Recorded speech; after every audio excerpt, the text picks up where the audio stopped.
My dear students, आज हम आपके साथ शेयर करेंगे पीरियोडिक टेबल का हिस्टोरिकल बैकग्राउंड, यानी ऐतिहासिक बातें।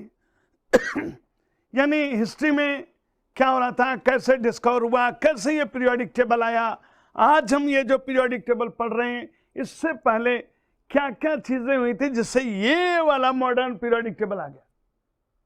यानी ये जो आज हम देख रहे हैं ना, बिल्कुल लेटेस्ट, इसको हम लोग बोलते हैं long form of periodic table. इससे पहले और चीजें कैसे डिस्कवर हुई वो हम आपको यहां पर बताने जा रहे हैं। तो सबसे पहले ये आता है ना बात, हम पीरियोडिक टेबल पढ़ें क्यों एलिमेंट को क्लासिफाई करें। तो देखें, शुरुआत हमारी यहीं से होगी कि हम एलिमेंट्स को क्लासिफाई क्यों करते हैं। भाई इतने ढेर सारे एलिमेंट्स हैं, उनको एक साथ पढ़ना, उनकी प्रॉपर्टीज थोड़ा मुश्किल होती है। तो हम लोग क्या करते हैं, एक जैसी प्रॉपर्टी वालों को ना समराइज करके एक जगह ले लेते हैं। यानी एक ऐसे वर्टिकल लाइन बनाया, एक जैसी प्रॉपर्टी वाले एक लाइन में। और जैसे तुम्हारे कॉलेज में ना, स्कूल में क्या होता होगा, देखो सिंपल सा, एक प्रेयर के टाइम में लाइन बनती है ना, लाइन। तो देखो 11th की लाइन, 12th की लाइन है ना, 9th की लाइन है ना, 10th की लाइन, ऐसे ऐसे अलग अलग क्लासेस की लाइन अलग अलग होती है। तो लाइन में हम क्या कहते हैं, अच्छा 12th वाला बच्चा वो उधर रहेगा, उधर से फटाफट निकल जाएगा, ठीक है ना। 11th वाला यहां पर रहेगा। तो वो क्या होता है, एक जैसी प्रॉपर्टी वाले एक लाइन में आ गए। ऐसे ही हमारे यहां भी एक जैसी प्रॉपर्टी वाले अगर एक लाइन में आ जाएंगे तो बोलो भाई, हम लोग उनकी स्टडी तो आसानी से कर लेंगे ना। ये लो, एक एलिमेंट पकड़ लिया, बताया सबकी प्रॉपर्टी ऐसे ऐसे चेंज हो रही है, ग्रेजुअल चेंज हो रहा है, तो उनकी स्टडी आसान हो जाएगी। और एक हॉरिजॉन्टल लाइन में भी आएंगे, वर्टिकल लाइन में तो आ रहे हैं, हॉरिजॉन्टल में भी तो फिर वो आ जाएंगे। जब एक टेबल बनेगा तो हॉरिजॉन्टल और वर्टिकल दोनों ही तो होगा। तो फिर वो आपको बताएगा क्या प्रॉपर्टीज में चेंजेस आ रहे हैं। तो ये देखें ना, पीरियोडिक टेबल क्या हुआ, arrangement of elements with similar properties placed together. यानी एक जैसी प्रॉपर्टी वाले एलिमेंट्स को एक जगह पर प्लेस किया गया है, एक साथ प्लेस किया गया है, एक ग्रुप में प्लेस किया गया है, ठीक है ना। जब एक लाइन में प्लेस कर दिया है तो वही तो देखो बोल रहे हैं। यानी क्या हुआ periodic table, arrangement of elements with similar properties placed together, ठीक है ना। फायदा भाई, एक जैसी प्रॉपर्टी वाले एलिमेंट्स अगर एक लाइन में आएंगे, है ना, एक लाइन में आएंगे, एक साथ उनको रखा जाएगा तो हम बता देंगे ना ये वाली प्रॉपर्टी इनके है। ठीक, जैसे देखो हम लोग देखें कि जैसे कोई है ना, कोई किसी से रिएक्शन ही नहीं कर रहा है, उन सभी एलिमेंट्स का एक ग्रुप बनाया, उनको उठा करके एक जगह पर रख दिया। एक बहुत हाईली रिएक्टिव एलिमेंट्स हैं, उनको एक साथ रख दिया, ठीक है ना, किसी से रिएक्शन नहीं कर रहे, उनको एक साथ रख दिया।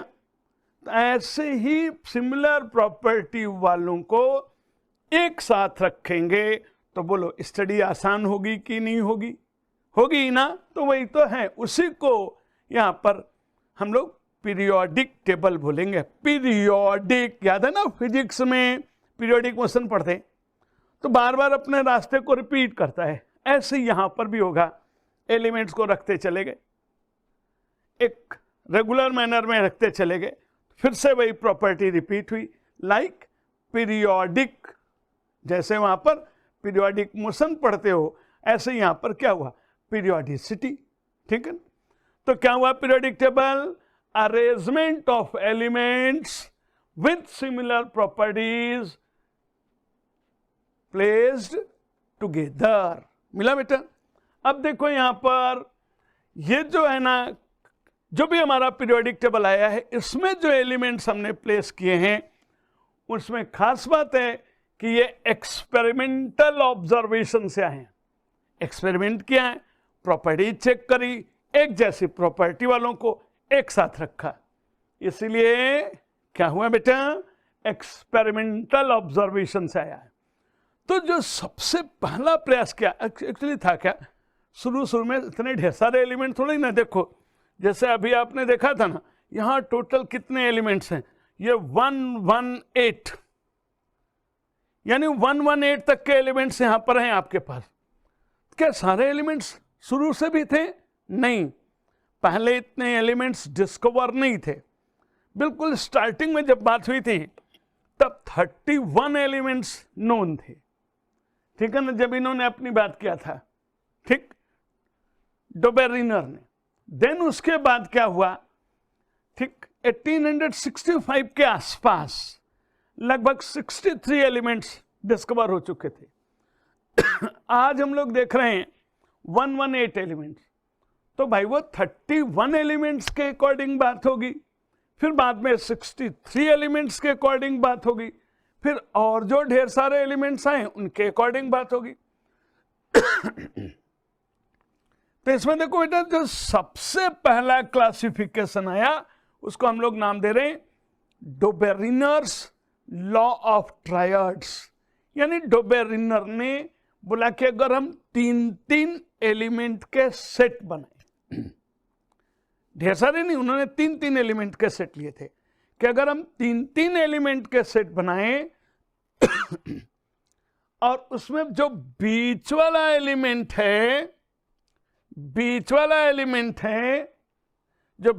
एलिमेंट है, इसका मास नंबर बाकी दोनों का अर्थमेटिक मीन हो, ठीक है ना, और वो सिमिलर प्रॉपर्टी शो करे, हम इनको क्या बोलेंगे, ट्रायड्स। इन्होंने क्या बोला, in a set of 3 elements if the mass number of middle element is arithmetic mean of other 2 then they show similar property, ठीक है ना। यानी सिमिलर प्रॉपर्टी वाले एलिमेंट्स का अगर हम सेट बनाए 3 एलिमेंट का, तो बीच वाले का मास नंबर बाकी दोनों का अर्थमेटिक मीन होगा 1 पॉइंट।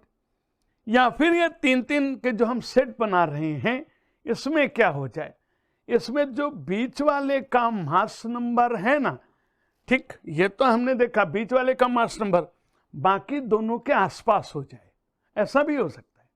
देखो जैसे आयरन, कोबाल्ट, निकल, ठीक है ना बेटा, ये देखिए 56, ये रहा 58.9 और ये रहा 58.7, ठीक है ना। इनके देखो मास नंबर ऑलमोस्ट सिमिलर, आसपास हैं, तो ये भी हमारे ट्रायड्स हो गए। और बीच वाले का मास नंबर बाकी दोनों का अर्थमेटिक मीन हो और सिमिलर प्रॉपर्टी हो, तो ये भी हमारे क्या हो गए, ट्रायड्स हो गए, ठीक है ना बेटा। तो क्या हुआ, डोबेरिनर ने क्या बोला भाई, कि अगर हम 3 एलिमेंट के सेट लें, यानी elements into group of 3 elements, ठीक है ना, each with similar properties, ये भी लगा दिया साथ में, each with similar property, ध्यान देना, each with similar property, ये भी बात है कि यानी जो हम 3 एलिमेंट्स के सेट ले रहे हैं उनमें क्या होना चाहिए, each with similar properties।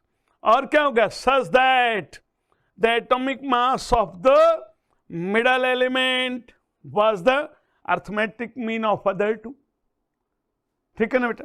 तो 3 एग्जाम्पल आपके सामने रखे गए है ना बेटा। एक और ये वाला जो रखा गया है ना, ये आपके एनसीईआरटी में मेंशन नहीं है, ध्यान दीजिएगा, ये आपके एनसीईआरटी में मेंशन नहीं है ना। लेकिन आपको पॉइंट याद रखना है कि अगर एलिमेंट्स के मास नंबर ऑलमोस्ट सिमिलर हों और इनकी प्रॉपर्टीज सिमिलर हों, तो वो भी क्या होंगे, डोबेरिनर्स ट्रायड्स होंगे। तो भाई सारे एलिमेंट्स के लिए तो बात नहीं हुई थी ना, जितने डोबेरिनर के टाइम में नोन होंगे वही तो वो बात करेंगे ना, बोलो। अब बेटा देखो एक और पॉइंट यहां पर, जरा एक एग्जांपल दिखा रहा हूं, यहां देखना बेटा, ये रहा लिथियम, ये रहा बरीलियम, ये रहा बोरॉन, ठीक है ना बेटा। लिथियम का मास नंबर 7, ठीक है ना। बोरॉन का मास नंबर 10, ठीक, और बेरिलियम का मास नंबर 9। जहां देखिएगा बेटा, ये रहा 10, ये रहा 7, ठीक है ना। अब देखो बेटा अपॉन 2, तो 17/2 अप्रोक्स 9 के ही आसपास आ जाएगा, ठीक है ना बेटा, यानी 8.5 के आसपास, यानी 9 के आसपास आ जाएगा। तो अब बेटा यहां पर देखो, क्या इसका भी तो मास नंबर लगभग अर्थमेटिक मीन के आसपास है, तो क्या ये डोबेरिनस ट्रायड्स हैं? तो ध्यान रखिएगा, ये डोबेरिनस ट्रायड नहीं है, ये नहीं है। क्यों नहीं है भाई? बीच वाले का मास नंबर तो दोनों का अर्थमेटिक मीन है, लेकिन हमने एक पॉइंट जो बोला था, विद सिमिलर प्रॉपर्टीज, इन तीनों की प्रॉपर्टीज सिमिलर नहीं है बेटा, इसीलिए हम लोग इनको इसमें कंसीडर नहीं कर रहे हैं। क्लियर हो गई ना बात? तो ध्यान रखिएगा, क्या हुआ डोबेरिनस लॉ ऑफ ट्रायड्स में कि हम 3 एलिमेंट के सेट ले रहे हैं, उनकी प्रॉपर्टी एक दूसरे से सिमिलर हो, और बीच वाले का मास नंबर बाकी दोनों का अर्थमेटिक मीन हो, या उनके मास नंबर ऑलमोस्ट सिमिलर हो, तो वो क्या होंगे? डोबेरिनस ट्रायड्स होंगे। अगर उनकी प्रॉपर्टी सिमिलर नहीं है, ठीक है ना, भले उनका मास नंबर क्या हो बीच वाले का, बाकी दोनों का अर्थमेटिक मीन निकले, लेकिन फिर भी वो डोबेरिनस ट्रायड्स नहीं होगा। तो भाई एक तो इन्होंने बताया बिल्कुल ठीक है, सब कुछ तो अच्छा था, फिर अगला क्यों आया कॉन्सेप्ट? देखा ये क्या कि ये जो ट्रायड्स थे ना, कुछ एलिमेंट्स के लिए ही बन रहे थे, बहुत ढेर सारे एलिमेंट्स के लिए नहीं ठीक हो रहे थे। तो भाई मुझे तो ज्यादा एलिमेंट्स का पढ़ना था, तो चलो फिर हम लोग एक दूसरे कॉन्सेप्ट की तरफ बढ़ते। क्यों? क्योंकि ये सारे एलिमेंट्स को नहीं बता पा रहा था। तब एक नया कॉन्सेप्ट, अगला कॉन्सेप्ट आया, और वो देखिए कौन सा? Telluric helix, telluric screw of helix, ऐसा इसको प्रपोज किया चैन कोर्टोइस ने। कैसे बोला देखो ना, बहुत सिंपल सी बात, इन्होंने कैसे अपनी बात को बताया।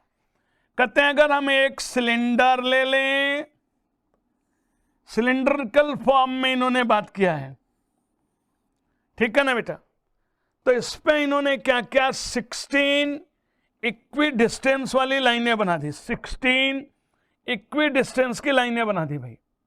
ये देखो बेटा, ये रहा ऐसे 1 2 3 4 5 6, है ना, 7, ऐसे, मतलब वो एक सिलेंडर लेकर के, ठीक है ना, उसी में उन्होंने 16 लाइन्स ऐसे बना दिया। पानी की बोतल होती है ना तुम्हारे पास, पानी की बोतल ले लो, उसी में 16 लाइनें ऐसे ऐसे बना दो, ठीक है ना।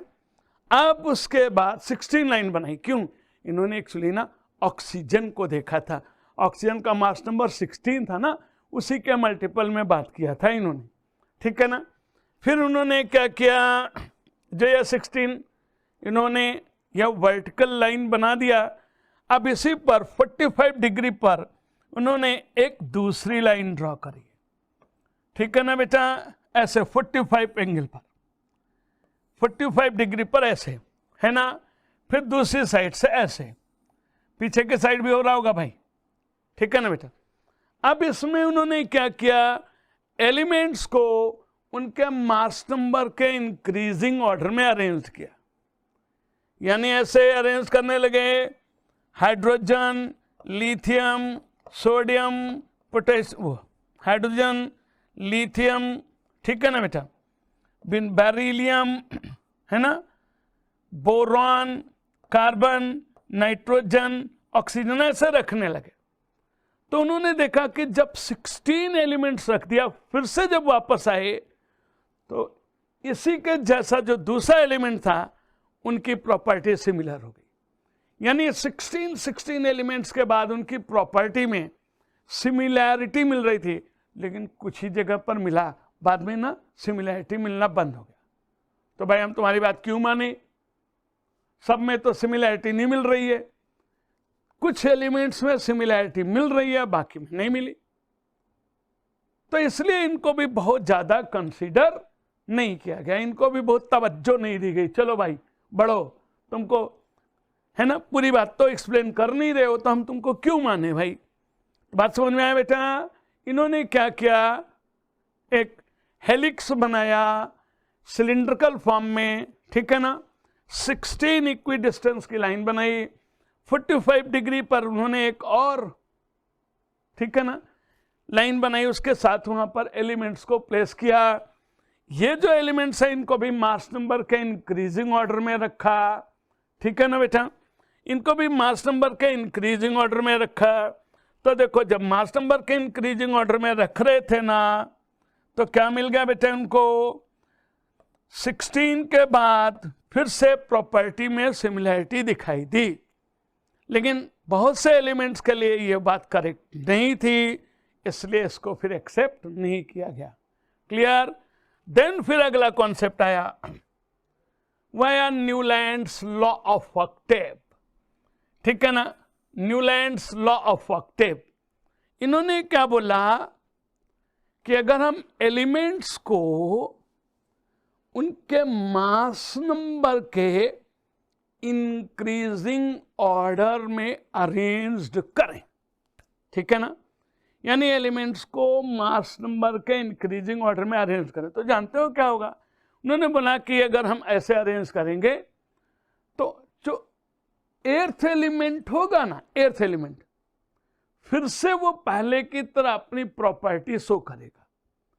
ठीक वैसे ही जैसे हमारा म्यूजिकल सिस्टम में ना, म्यूजिकल नोट में वो चलता है ना, सा रे गा मा पा धा नी, फिर वापस सा आ जाता है, आता है कि नहीं आता बोलो, ठीक है ना, यानी सारे गामा पाधानी वाला है तो लास्ट में फिर से सा आता है ना, यानी 7 पूरे होगा, 8वां फिर से सा आ गया, फिर से वही चलेगा सारे गामा। तो यहां पर वही मैं दिखा रहा हूं कि देखो ना कि एलिमेंट्स को मास नंबर के इंक्रीजिंग ऑर्डर में अरेंज्ड किया, ठीक है ना। ये देखो कैसे, जैसे वो सा रे गा मा पा, ठीक है ना, पा पा धा नी, फिर सा आ जाता है ना। तो ऐसे ही एलिमेंट्स को मास नंबर के इंक्रीजिंग ऑर्डर में अरेंज किया। देखो ना, lithium, beryllium, boron, carbon, nitrogen, oxygen, fluorine, फिर से वहां पर जो ये एर्थ एलिमेंट आया ना सोडियम, इसकी प्रॉपर्टी इस लिथियम से मिल रही है। यहां देखो ना, बेरिलियम के बाद एर्थ एलिमेंट देख लो फिर से, 1 2 3 4 5 6 है ना, 7th 8th। ये देखो बेटा, ये जो आया मैग्नीशियम, इसकी प्रॉपर्टी बेरिलियम के जैसी, यानी 7 के बाद जो एर्थ एलिमेंट आ रहा है उसकी प्रॉपर्टी सिमिलर। बोलो बेटा, देखो ना, जैसे ये बोरॉन है, मैं इससे और इसकी प्रॉपर्टी में सिमिलरिटी देख रहा हूं, अगर गिनूं ना तो 8वां एलिमेंट ही एल्युमिनियम होगा, पहले की जैसी प्रॉपर्टी, ठीक है बेटा। यानी इन्होंने क्या बोला, if elements are arranged according to increasing order of their mass number, then they repeat their property like eighth note of musical system। ठीक है ना बेटा। ये जो इन्होंने न्यूलैंड ने दिया ना, पहला जो है आप एक तरह से कहो कि पीरियोडिसिटी का फर्स्ट कॉन्सेप्ट इन्होंने दे दिया। लेकिन पता है जब ये उस टाइम अपनों ने वर्क किया था ना, तो इसको किसी ने तवज्जो ही नहीं दिया। बाद में देखो, अरे नहीं, इन्होंने तो बहुत अच्छी बात बताई, पता है। फिर बाद में इनको लास्ट में ये तो इन्होंने डिस्कवर कर लिया था ये पूरी बात 1865 के आसपास, तो बाद में इनको इसी के ऊपर क्या मिला, डेवी मेडल, ठीक है ना बेटा। यानी एक अच्छा सा मेडल है इनके उस पर साइंस में, ठीक है ना, साइंस में वर्क करने पर वो फिर इनको दिया गया। आप सोचो, लेकिन जब इन्होंने शुरू में बताया था ना तो किसी ने इनको कोई ज्यादा तवज्जो नहीं दिया। ठीक है बेटा, तो क्या बोला इसमें, देखते हैं ना कि arrangement of elements according to increasing order of atomic mass.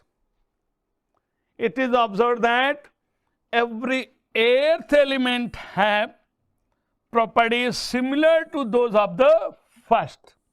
Those of the first, like eighth node of an octave of music, या म्यूजिकल सिस्टम का जैसे 8वां नोट फिर से आता है, वैसे यहां पर एथ एलिमेंट्स की प्रॉपर्टी फिर से आती है। बोले बेटा क्लियर हो गया? तो ठीक है भाई, सही तो है, ये वाली बात तो हम लोगों ने मान लिया। फिर ये एक्सेप्ट क्यों नहीं करी गई? तो बेटा देखो, ये कुछ लाइटर एलिमेंट्स के लिए बिल्कुल सही था, यानी कुछ जो लाइटर एलिमेंट्स थे उनके लिए बिल्कुल सही था। जब ये हैवियर एलिमेंट्स की तरफ बढ़े ना, तब ये मामला गड़बड़ होने लगा। ठीक है ना? तो देखो, जैसे यहां पर उन्होंने लिए क्रोमियम, टाइटेनियम, मैग्नीज, आयरन, ये देखो क्या इनकी प्रॉपर्टी ऊपर से मिल रही है? नहीं मिल रही, लेकिन उन्होंने इनके साथ प्लेस किया। तो ये हैवियर एलिमेंट्स के केस में ये थ्योरी फेल हो गई, यानी it fails, it also fails if we include inert gases. ठीक है ना? ला फेल्स आफ्टर कैल्शियम, यानी लाइटर एलिमेंट्स के बाद ये थ्योरी फेल हो गई। हैवियर का जहां नंबर लगा देखो, इनकी प्रॉपर्टी ऊपर वाले से नहीं मिल रही। ठीक है ना? तो ये किसके लिए फेल हो गई? हैवियर एलिमेंट्स के लिए। और किसके लिए फेल हो गई? इनर्ट गैसेस के लिए। ठीक है ना बेटा? क्योंकि इनर्ट गैस यहां पर नहीं आया है कहीं, है ना? अब देखो, तो हम लोगों ने पढ़ा कौन सा, जो एक बार देखिएगा फिर से। एक तो पढ़ा डोबेरिनस ट्रायड्स कि अगर हम 3 एलिमेंट के सेट लें और उनकी प्रॉपर्टी सिमिलर हो, बीच वाले का मास नंबर बाकी दोनों का अर्थमेटिक मीन हो, या फिर उन तीनों एलिमेंट्स की जिनकी प्रॉपर्टीज ऑलमोस्ट सिमिलर हैं, उनके मास नंबर भी ऑलमोस्ट सिमिलर हों, तो ये क्या होंगे? डोबेरिनस ट्रायड्स होंगे। ठीक है ना बेटा? अगर प्रॉपर्टी सिमिलर नहीं है तो वो ट्रायड्स नहीं होंगे, जैसे मैंने ये एग्जांपल दिखाया है ना बेटा। फिर आगे देखते हैं, टेल्यूरिक हेलिक्स, है ना? इन्होंने क्या क्या एलिमेंट्स को हेलिकल फॉर्म में अरेंज किया। ठीक है ना? 16 वर्टिकल कॉलम्स के बीच में, लेकिन इसमें भी सभी एलिमेंट्स की प्रॉपर्टीज एक्सप्लेन नहीं हो पाई, तो इसको भी फिर हटा दिया गया। फिर देखते हैं next, Newlands law of Octave. इन्होंने क्या किया कि एलिमेंट्स को मास नंबर के इंक्रीजिंग ऑर्डर में अरेंज किया। कहते हैं कि अगर हम ऐसे अरेंज करें ना, तो जो बीच वाला एलिमेंट, जो एलिमेंट्स को मास नंबर के इंक्रीजिंग ऑर्डर में अरेंज करेंगे ना तो वो अपनी प्रॉपर्टी में रिपीटिशन शो करेगा, जैसे 8th note of Octave of music. ठीक है ना बेटा? ठीक उसी तरीके से हर एक 8वां एलिमेंट अपने प्रॉपर्टी में सिमिलैरिटी शो करता है। ये थ्योरी फेल क्यों हो गई? क्योंकि हैवियर एलिमेंट्स इसको फॉलो नहीं कर रहे थे, और नोबल गैसेस भी यहां पर इंक्लूड नहीं की गई थी। देन आया अगला कॉन्सेप्ट, ये एक जर्मन साइंटिस्ट लोदरमियर, इन्होंने अपना वर्क किया 1868 में, और इसी टाइम पर मेंडलीफ भी अपना वर्क कर रहे थे बेटा। ठीक है ना? तो देखो इन्होंने क्या किया, लोदरमियर ने, पता है, एटॉमिक मास नंबर और उन एलिमेंट्स की density, melting point, boiling point, ठीक है ना, उनका साइज यानी वॉल्यूम और मेल्टिंग पॉइंट या बॉइलिंग पॉइंट, डेंसिटी, इन सब प्रॉपर्टीज के बेस पर उन्होंने बनाए कुछ ग्राफ। तो उन्होंने जब ग्राफ बनाए ना, तो उनकी आंखें खुली की खुली रह गई, अरे ये क्या, बहुत से एलिमेंट्स की प्रॉपर्टीज तो सिमिलर हैं। उन्होंने देखा यहां पर कि अगर मैं एटॉमिक मास और एटॉमिक वॉल्यूम यानी डेंसिटी और मास के बीच का ग्राफ अगर बनाऊं ना तो क्या दिख रहा है, ये देखो बेटा, आपको यहां पर एक बिल्कुल अलग सी बात आपको दिखाई देगी। देखो ये टॉप पर कौन दिख रहा है, ये देखो टॉप पर देखो कौन से हो रहे हैं, एल्कली मेटल्स। ये देखो एल्कली मेटल्स टॉप पर, lithium, sodium, potassium, rubidium, caesium, यानी ये टॉप पर है, देखो है ना। यानी इन सब की प्रॉपर्टी एक जैसी, इनको हम लोगों ने बोल दिया एल्कली मेटल। कमाल हो गया भाई एकदम। ये देखो बेटा कौन बन गई, ये एल्कली मेटल। देखो एकदम क्लियर हो गया यहां पर, यानी इनका वॉल्यूम सबसे ज्यादा है, मास नंबर का इंक्रीजिंग ऑर्डर रखा, प्रॉपर्टी में सिमिलैरिटी और ढेर सारे एलिमेंट्स की सिमिलैरिटी। फिर देखो ना यहां पर एक और दिखाते हैं, जो ऊपर से नीचे ग्राफ आ रहा है। देखो ना बेटा, जो ग्राफ ऊपर से नीचे आ रहा है उसमें आपको फिर एक प्रॉपर्टी में सिमिलैरिटी दिखाई दे रही है। ये देखिए, beryllium, magnesium, calcium, strontium, barium. बोलो बेटा, फिर से देखो एक बार प्रॉपर्टी में सिमिलैरिटी। इनको हम लोग बोलते हैं एल्कलाइन अर्थ मेटल। क्या नाम दे दिया बेटा, एल्कलाइन अर्थ मेटल। प्रॉपर्टी में सिमिलैरिटी है ना, मास नंबर का increasing order, volume alkali metal से कम, लेकिन प्रॉपर्टी में सिमिलैरिटी। देखो अब वहां पर उन्होंने, न्यूलैंड ने कुछ एलिमेंट्स के लिए देखा था, और यहां लुदरमेयर देख रहे हैं कि नहीं, बहुत ढेर सारे एलिमेंट्स की प्रॉपर्टी में सिमिलैरिटी मिल रही है। और देखो ना बेटा, यहां पर एक और दिखाऊं आपको, हेलोजन्स के लिए भी आपको ऐसे ही देखने को मिलेगा। हेलोजन्स के केस में भी देखिए आपको ऐसे ही देखने को मिलेगा, ठीक है ना बेटा। ये देखो, जैसे मैं आपको दिखाऊं, ये रहा आयोडीन, है ना बेटा, ये रहा ब्रोमीन, आया ना भाई, ये रहा क्लोरीन। देखो बेटा, इनकी प्रॉपर्टीज में सिमिलैरिटी, तो यानी ये देखो ना, यहां कौन से आ गए, हेलोजन, यानी एक जैसी प्रॉपर्टी वाले। ऐसे ही देखो ना, सबसे नीचे यहां पर कौन, ट्रांजिशन मेटल्स। ये देखो ना, ये देखिए ट्रांजिशन मेटल, ये देखो ट्रांजिशन मेटल मिल गए। इन ट्रांजिशन मेटल्स की प्रॉपर्टी में भी सिमिलैरिटी, यानी यहां पर तो बिल्कुल कमाल हो गया भाई, ढेर सारे एलिमेंट्स की प्रॉपर्टी में सिमिलैरिटी मिल रही है, ठीक है ना। तो अब बोलो, लुदरमेयर ने तो बहुत ढेर सारी बातें बता ली और करेक्ट बता लिया, एक जैसी प्रॉपर्टी वाले एक साथ आ रहे। अब यहां पर रिपीटिशन ज्यादा हो रही, बड़ी रिपीटिशन मिल गई भाई, ठीक है ना। थोड़ा ये वाला जो इनका ग्राफ था, ठीक है ना बेटा, प्रैक्टिकली बताने में थोड़ी सी मुश्किल हो रही थी, इतना ग्राफ बनाओ देन बता पाओ, लेकिन पीरियोडिसिटी का कॉन्सेप्ट तो आ गया, ठीक। और इसी टाइम पर मेंडलीफ ने भी जो अपना वर्क किया था ना, वो थोड़ा इनसे ज्यादा बोल्ड वर्क हो गया, इसलिए इनको कर दिया गया नमस्ते और बुला लिया गया किसको, आओ भैया मेंडलीफ जी, आप बताओ कुछ। देखिए, इनका वर्क हुआ ना 1869 में, और उनका हुआ था 1868 में। पहले इन्होंने बात किया, लेकिन दोनों साइंटिस्ट अलग अलग वर्क कर रहे थे, इनका जनरल में छप नहीं पाया और इनकी बात पहले छप गई, इसलिए मेन हीरो हो गए। अच्छा, दूसरी बात ये तो था ही, इनका जो कॉन्सेप्ट था ना उनसे बेटर था, इसलिए भी इसको ज्यादा तवज्जो मिली, ठीक है ना। यानी इसलिए भी इस पीरियोडिक टेबल को ज्यादा मान्यता मिली, और आज भी हम लोग देखते हैं कि सबसे बेस्ट मेथड यही था, ठीक है ना।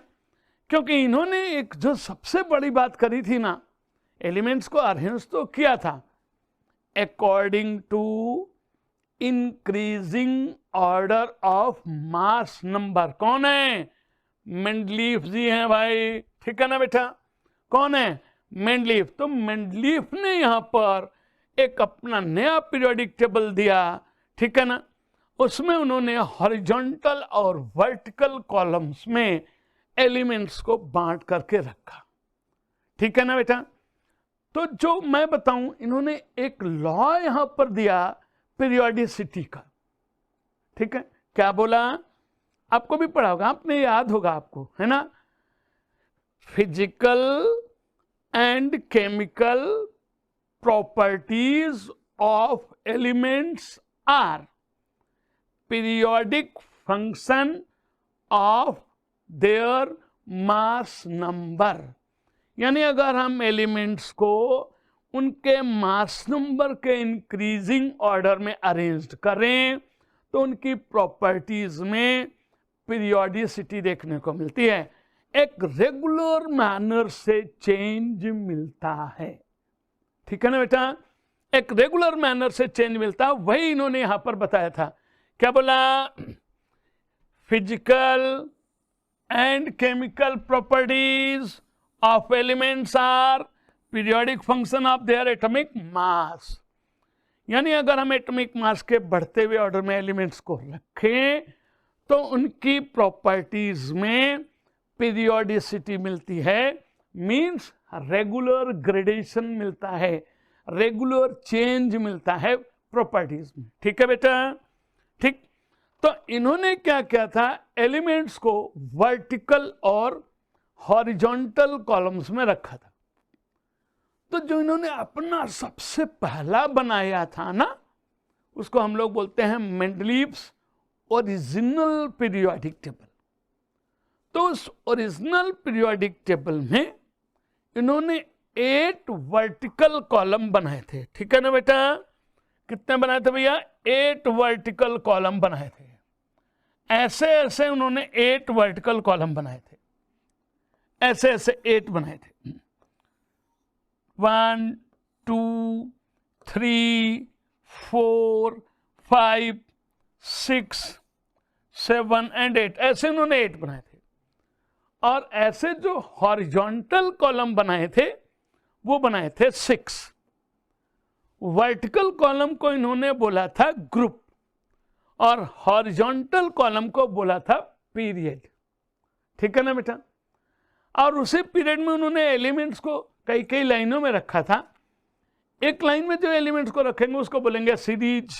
तो इन्होंने क्या किया, 12 सीरीज बनाई, है ना बेटा, और 8 वर्टिकल कॉलम बनाए, यानी 8 ग्रुप बनाए, और 6 हॉरिजॉन्टल कॉलम बनाए जिसको बोला पीरियड।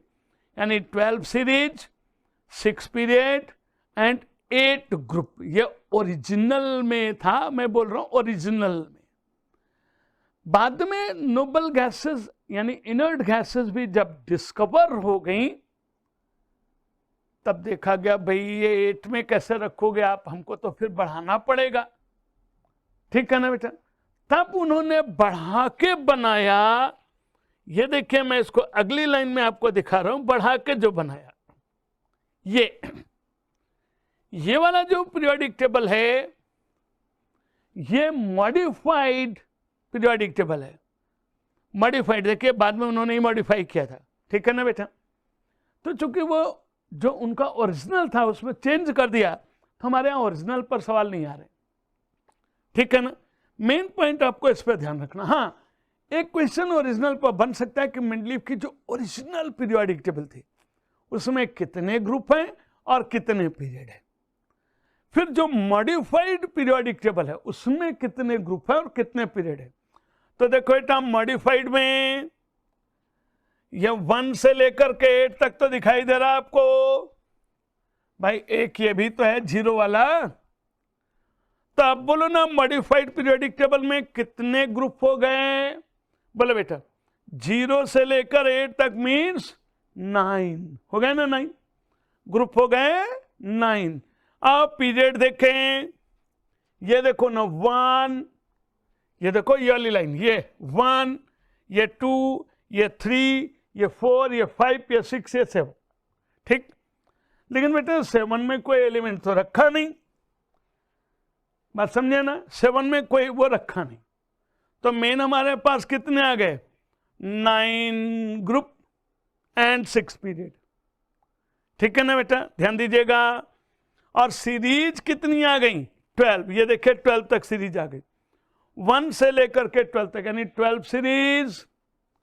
बोलो 9 ग्रुप। ठीक है ना बेटा। बोलो 6 पीरियड। ये मॉडिफाइड फॉर्म में। फिर मैं अभी इसी को दिखाऊंगा जिसको मोज़ले ने और मॉडिफाई किया। हम लोग उसको बोलते हैं मॉडर्न मेंडलीव्स पीरियोडिक टेबल, ठीक है, या मोजलेस पीरियोडिक टेबल, अभी उसको भी दिखाता हूं आपको, उसमें यहां से थोड़ा चेंज आया। तो बोलो यहां पर एक सवाल आएगा कि बोलो सबसे पहले यानी किस एलिमेंट, किन एलिमेंट्स को प्लेस किया गया है, बोलो सबसे पहले किन को प्लेस किया गया है? ये कौन हुए? हीलियम, नियॉन, आर्गन, क्रिप्टन, जिनान, याद है ना ये कौन हुए? Noble gases. कौन हो गए? Noble gases. तो सबसे पहले किसको प्लेस किया? नोबल गैसेस को। जब मेंडलीफ ने अपना ओरिजिनल बनाया था ना, तो नोबल गैसेस थी नहीं, तो इसलिए उन्होंने क्या किए थे? एर्थ बनाए थे ग्रुप। जब ये भी डिस्कवर हो गए तो इन्होंने कहा आप कहाँ रखे हैं इसको? अच्छा, इसकी प्रॉपर्टी भी किसी से नहीं मिल रही थी, तो उन्होंने कहा जीरो ग्रुप बना दो, अलग से रख दो, काम खत्म। तो इन्होंने इनको अलग से रख दिया। ओके, अब बेटा देखो सबसे लास्ट में किसको प्लेस किया अगर पूछेंगे तो इनको हम लोग बोलते हैं ट्रांजिशन मेटल, है ना बेटा? यानी लास्ट में मेटल्स को रखा, सबसे पहले नोबल गैसेस को रखा, याद रखना होगा, ठीक है ना? तो मेंडलीव्स पीरियोडिक टेबल में क्या आया? Mendeleev's periodic law. क्या है ये पीरियोडिक लॉ? सबसे पहला पॉइंट कि एलिमेंट्स को उनके मास नंबर के इंक्रीजिंग ऑर्डर में अरेंज करें तो उनकी प्रॉपर्टी में सिमिलैरिटी मिलती है, उनकी प्रॉपर्टी में पीरियोडिसिटी मिलती है, ठीक है बेटा? फिर दूसरे उस पर अगर हम आए कि इनके उसमें ओरिजिनल में कितने ग्रुप कितने पीरियड, फिर मॉडिफाइड फॉर्म में कितने ग्रुप कितने पीरियड, फिर कौन से एलिमेंट्स को कहाँ रखा गया है, बोलो कितने सीरीज थे, यही सब क्वेश्चन होंगे। तो बोलो सीरीज 12, पहले किसको प्लेस किया? Noble gases, zero group. Last में किसको प्लेस किया? मेटल्स को, एर्थ ग्रुप, ठीक है बेटा? ये आपको ध्यान रखना है। अब ये देखिए हम लोग अगली बात करने जा रहे हैं, मॉडर्न पीरियोडिक टेबल। कौन सा हो गया? Modern periodic table. किसने दिया? मोजले ने।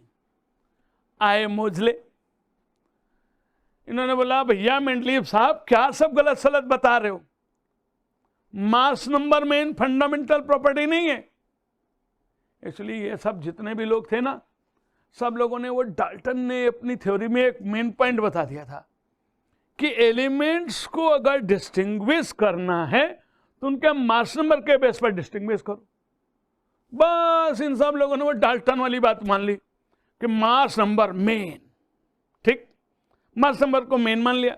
अब मास नंबर जब मेन मान लिया तो इन्होंने, इन लोगों ने, जितने भी लोग थे, है ना, डोबेरिनर या लोदरमेयर या मेंडलीव या चैन कॉर्डोइस, इन सब लोगों ने क्या किया? मास नंबर को मेन मान करके उसकी बेस पर अपनी बातों को बताया। लेकिन मोजले ने तो अलग एक्सपेरिमेंट कर दिया। मोजले ने बिल्कुल डिफरेंट बात बोल दी। भाई ये जो एटॉमिक नंबर है ना, वो फंडामेंटल प्रॉपर्टी है। इन्होंने एक्सरे डिफ्रैक्शन एक्सपेरिमेंट किया और तमाम से एलिमेंट से एक्सरेज को पास कराया, तो इन्होंने देखा कि नहीं, मास नंबर के बेस पर आपको रेगुलर ग्रेडेशन नहीं मिल रहा है, एटॉमिक नंबर के बेस पर मिल रहा है। तो इन्होंने बोला कि जो फंडामेंटल प्रॉपर्टीज हैं वो एटॉमिक नंबर हैं, मास नंबर नहीं है। तो अब बात आई कि मास नंबर नहीं है तो एटॉमिक नंबर को मेन मानो, तो जो पीरियोडिक लॉ था वो बदल जाएगा। अब बोलेंगे हम मॉडर्न पीरियोडिक लॉ, या मेंडलीव साहब को भी थोड़ा सम्मान दें तो हम लोग बोलते हैं मॉडर्न मेंडलीव्स पीरियोडिक लॉ। तो क्या हुआ? या बोल सकते हैं मोजलेस पीरियोडिक लॉ। क्या बताया? कि physical and chemical properties of elements are, ठीक है ना, जो फिजिकल एंड केमिकल प्रॉपर्टीज हैं एलिमेंट्स की, वो क्या है? Are periodic properties. जो भी उनकी पीरियोडिक प्रॉपर्टीज हैं वो किसके ऊपर डिपेंड करेंगे? एटॉमिक नंबर के ऊपर डिपेंड करेंगे। तो देखो बेटा क्या बना? The properties of elements are periodic function of their atomic number. यानी if elements are arranged according to increasing order of their atomic number. Then they repeat their property. Yeah, they shows their property, they shows periodicity in their property.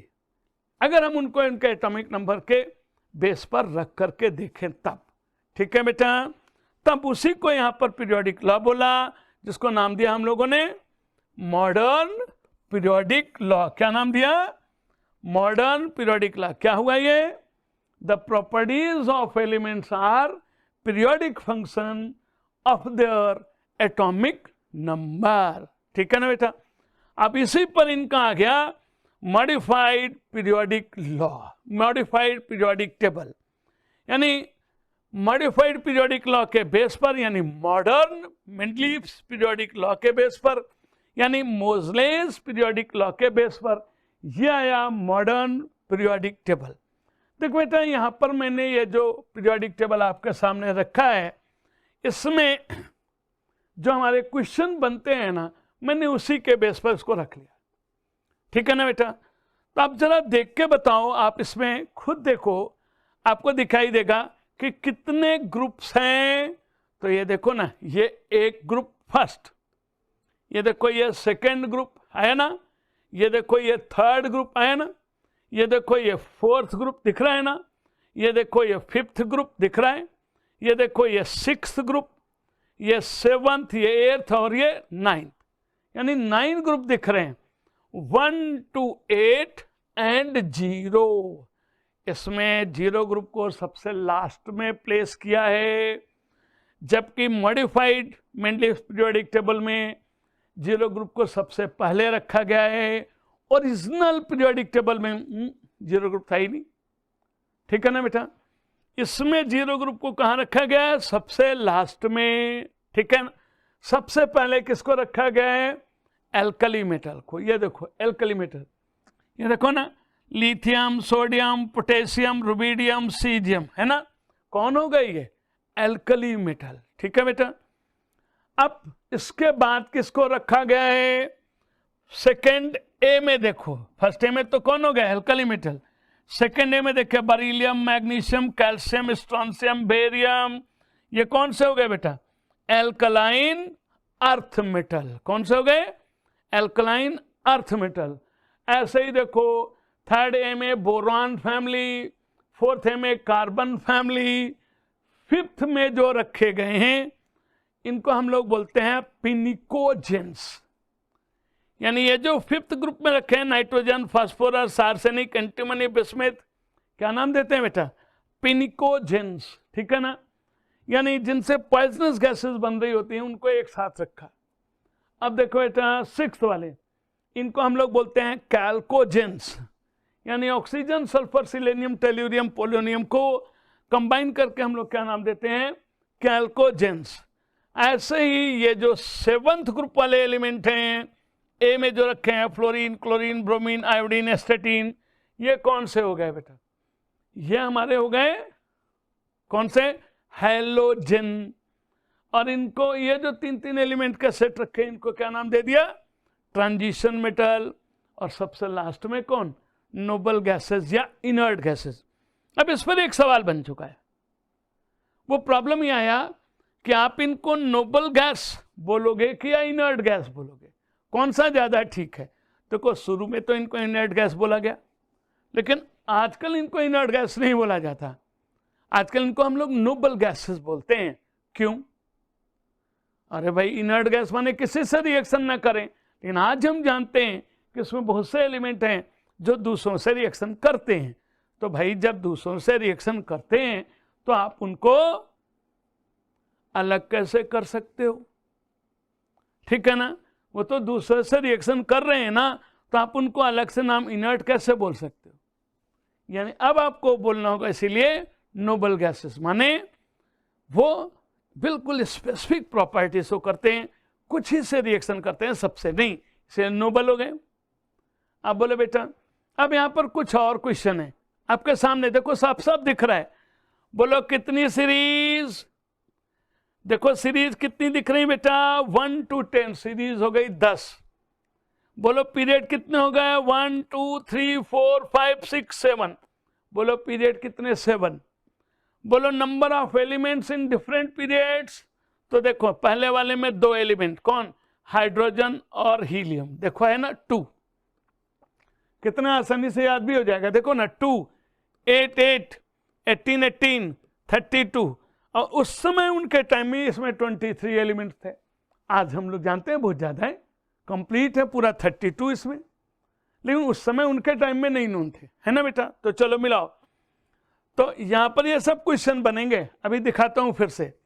तो बोलो first period में कितने element? 2, second में 8, third में 8, fourth में 18, fifth में 18, sixth में 32, seventh incomplete.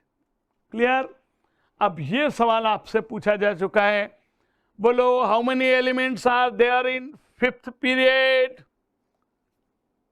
How many elements are there in fifth period? तो देखो ना फिफ्थ पीरियड में कितने एलिमेंट्स? 18 आ गए बेटा। फिफ्थ पीरियड में कितने आ गए? 18। यही सवाल सबसे ज्यादा बार पूछा गया है, शायद यहां पर कंफ्यूजन होता होगा बच्चों को। अब मिला बेटा, इसके बाद जो पीरियड नंबर 1 2 3 है, इनको हम लोग शॉर्ट पीरियड बोलते हैं। 4 5 6 7 8 को हम लोग 4 5 6 और 7 को क्या बोलते हैं? Long period. तो फिर एक क्वेश्चन आया, how many short periods and long periods are there? तो एक बार इनको समराइज कर लें। आपसे क्वेश्चन हुआ मॉडर्न मेंडलीफ पीरियोडिक टेबल में कितने ग्रुप और कितने पीरियड? तो ग्रुप नंबर कितने हुए? 1 to 9। ग्रुप नंबर कितने हुए? 1 to 9। पीरियड कितने हुए बेटा? 1 to 7। बोलो सीरीज कितने हुए? तो बोलेंगे 10। सीरीज कितने हुए? 10। बोलो डिफरेंट पीरियड्स में नंबर ऑफ एलिमेंट्स कितने होंगे? तो देखो फर्स्ट में 2, सेकंड में 8, थर्ड में 8, फोर्थ में 18, फिफ्थ में 18, सिक्स में 32, सेवंथ इनकम्प्लीट उनके टाइम पर। ठीक है बेटा। सबसे पहले किसको प्लेस किया गया है? एल्कली मेटल को। सबसे लास्ट में किसको रखा है? नोबल गैसेस को। ग्रुप नंबर 1 to 7 को 2-2 सब ग्रुप में डिवाइड कर दिया। ये बेटा आपके सामने दिख रहा है, ठीक है ना। अब बेटा देखो इस मॉडर्न मेंडलीफ पीरियोडिक टेबल में एक बात और जोड़ी जाती है, वो क्या है? जरा देखना बेटा, यहां पर देखो इस लिथियम और इस मैग्नीशियम में प्रॉपर्टी में थोड़ी सिमिलैरिटी मिलती है। इस बेरिलियम में और एल्युमिनियम में सिमिलर प्रॉपर्टी होती है। बोरान और सिलिकॉन की प्रॉपर्टी भी आसपास होती है, सिमिलर होती है, ठीक है ना बेटा। यानी कुछ जो लाइटर एलिमेंट्स है ना, लाइटर एलिमेंट्स देखे ना, lighter elements lithium, beryllium, boron, उनकी प्रॉपर्टीज जो उनके डायगोनली अपोजिट होते हैं, दूसरे ग्रुप में जो एलिमेंट हैं जो उनके डायगोनली अपोजिट हैं, उनके साथ प्रॉपर्टी में सिमिलैरिटी शो करते हैं। और इन्हीं प्रॉपर्टीज को फिर हम लोग नाम देते हैं डायगोनल रिलेशनशिप। क्या नाम दिया बेटा? Diagonal relationship. यानी some lighter elements of second period, some lighter elements of second period shows similar property with the elements of third period which are diagonally opposite, जो एक दूसरे के क्या हैं? diagonally opposite है। ठीक है बेटा, ये बात आपको ध्यान रखनी है कि जब वो एक दूसरे के diagonally opposite होंगे तो उनकी प्रॉपर्टी में सिमिलैरिटी आएगी। इसको क्या बोल रहे हैं?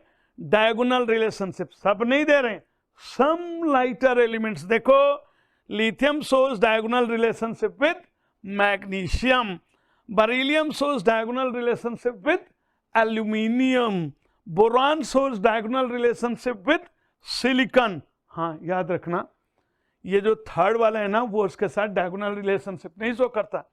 यानी मैग्नीशियम डायगोनल रिलेशनशिप नहीं शो कर रहा है, लिथियम शो कर रहा है। मैं लैंग्वेज में क्या बोल रहा हूं? Some lighter elements of second period, not the third period. Clear? तो बिल्कुल याद रहे कि सेकेंड पीरियड वाले जो एलिमेंट्स है ना वो डायगोनल रिलेशनशिप शो करते हैं। ठीक है बेटा? यानी मैं इसको ऐसे बोलता हूं, एक तरफा प्यार है। ये वाले तो इनको लाइक करते हैं सेकेंड पीरियड वाले, वो जो थर्ड पीरियड वाले ना लाइक ना करते, लेकिन वो इनकी जैसी प्रॉपर्टी शो करते हैं, सोचते हैं कि हम इनके दोस्त हो जाएं। ठीक है ना?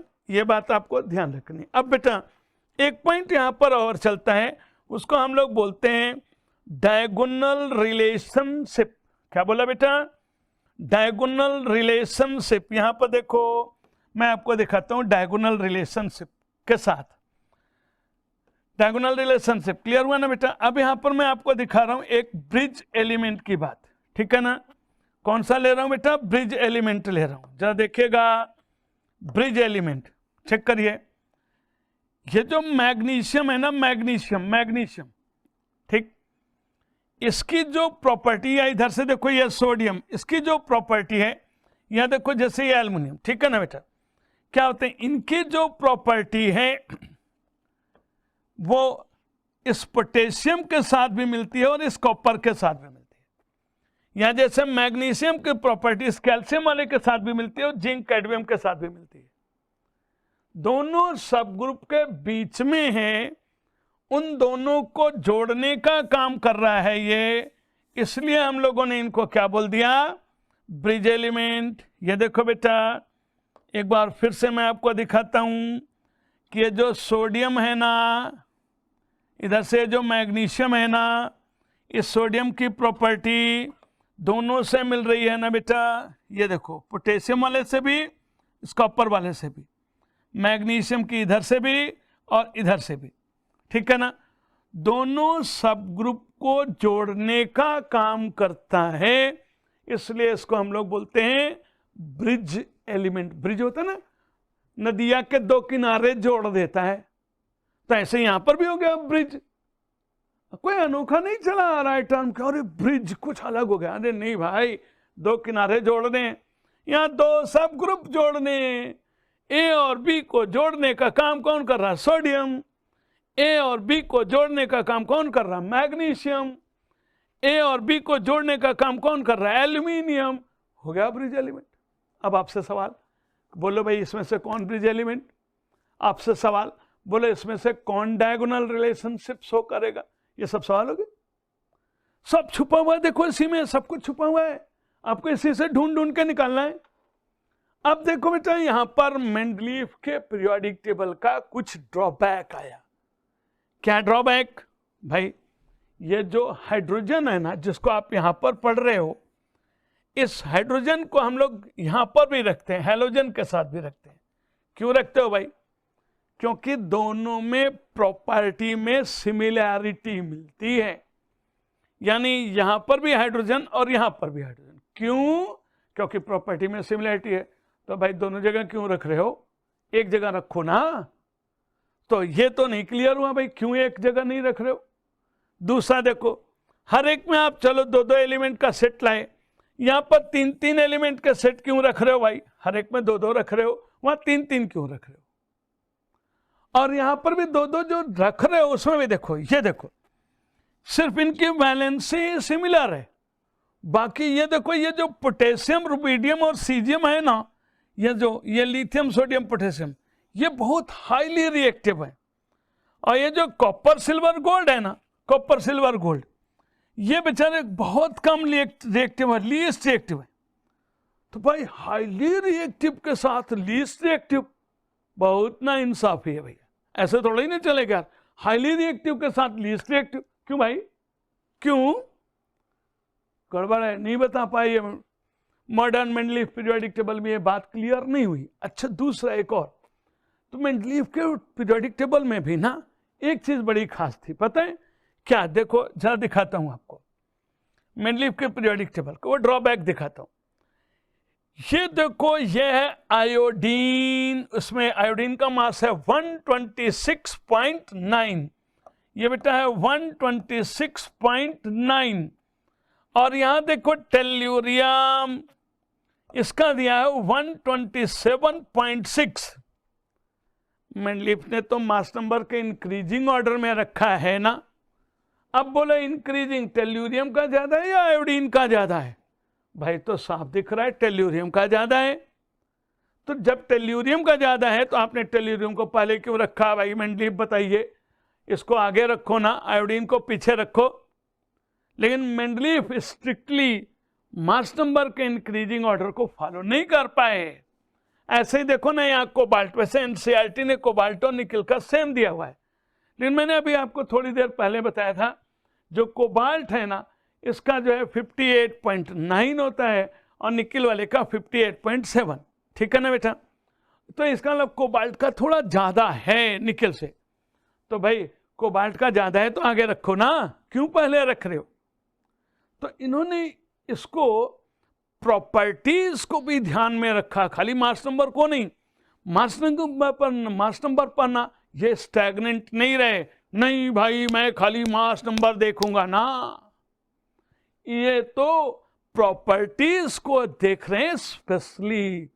हाँ ठीक है, मास नंबर का इंक्रीजिंग ऑर्डर आ गया, लेकिन मेन क्या देखा इन्होंने? प्रॉपर्टीज।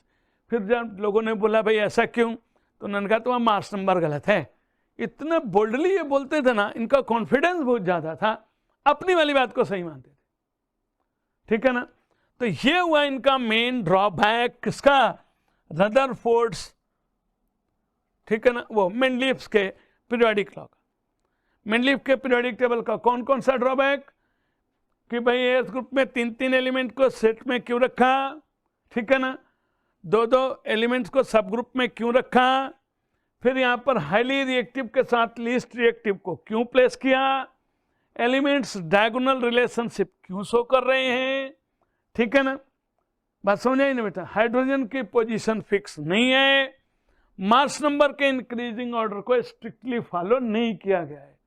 बोलो क्लियर हो गया ना? तो ये इनके हो गए ड्रॉबैक्स। लेकिन फायदे, अरे भैया फायदे तो बहुत बड़े बड़े।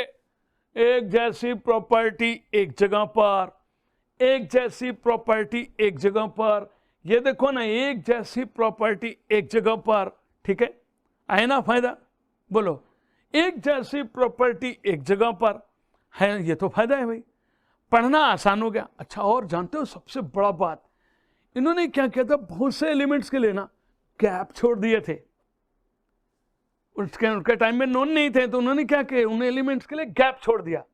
और जब गैप छोड़ दिया गया, बाद में उन एलिमेंट्स की डिस्कवरी हुई ना, तो देखा गया जो उन्होंने मास नंबर बताया था ना उसी के आसपास आया, जो उन्होंने एटॉमिक नंबर बोला था ना उसी के आसपास एटॉमिक नंबर भी आया। और गजब जो प्रॉपर्टीज उन्होंने डिसाइड करी थी ना, उनकी प्रॉपर्टीज भी उसी के आसपास आई। बोलो तो नए एलिमेंट की डिस्कवरी में इन्होंने हेल्प किया कि नहीं किया? भाई मेरे को अगर पहले से पता लग जाए कि ये प्रॉपर्टीज की है, जा खोज निकालो, खोज लेंगे ना। जैसे मेले में चलता खोया पाया, एक अनाउंसमेंट होता है, एक बच्चा था वो ब्लू कलर की टी शर्ट पहने हैं, बाल बहुत घुघराले हैं, ठीक है ना, क्लियर हो गई बात। वो गले में एक स्कार्फ पहने हुए है रेड कलर का, ढूंढो ना बताओ कहां पर है, तो लोग ढूंढ के बता देते, लो भैया है ये। ऐसे इन्होंने क्या किया, बहुत से एलिमेंट्स की प्रॉपर्टीज पहले से बता दिया, मास नंबर बता दिया, एटॉमिक नंबर बता दिया, भाई खोज लो ना। तो बहुत से लोगों ने नए नए एलिमेंट्स को खोजा। ऐसे ही उन्होंने कुछ एलिमेंट्स के नाम दे दिए थे, जगह छोड़ दिया था उनके लिए, है ना बेटा। तो मैं आपको दिखाऊं जगह जो छोड़ा था उन्होंने, वो कैसे छोड़ा था, वो आपको यहां पर दिखाता हूं। देखो बेटा, उन्होंने जगह छोड़े थे, उनका नाम दे दिया, नया नाम दे दिया था। क्या नाम दिया था वो मैं आपको यहां पर दिखा रहा हूं, जरा देखना। उन्होंने कुछ एलिमेंट्स के लिए यहां पर जगह छोड़ करके बताया कि उनको आप कैसे रख सकते हो, ठीक है ना बेटा। जैसे एक नाम दिया इन्होंने एक्का सिलिकॉन, ये देखो एक्का सिलिकॉन, ठीक है ना बेटा, क्लियर।